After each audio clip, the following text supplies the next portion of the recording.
Hi, Dr. Mitch Condit with the Fort Worth Snoring and Sleep Center.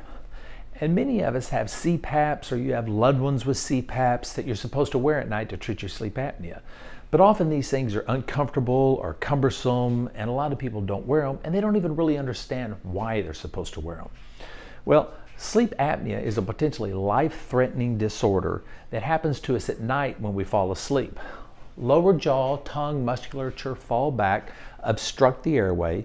When that happens, we stop breathing and we no longer get proper oxygen to the heart, brain, and lungs. Well, left untreated, this can cause an array of comorbidities, everything from strokes, heart disease, even potentially cancer. These are 3 of the top 5 killers in the U.S., so you've got to treat this. Now, there's 2 ways to treat it.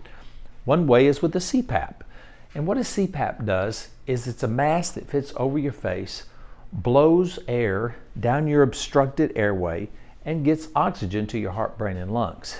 But like we said, often people can't tolerate that. The second way to treat it is with an oral appliance. Now, an oral appliance is a device that fits over your top and bottom teeth that you wear at night while you sleep. It moves your lower jaw forward, opening up your airway, and then you breathe on your own. So, if you find yourself with sleep apnea not treating it, let us help. Give us a call or press the Learn More link down below this video and schedule a visit. Just don't be one of those statistics that says, gosh, I wish I'd have done something earlier about this.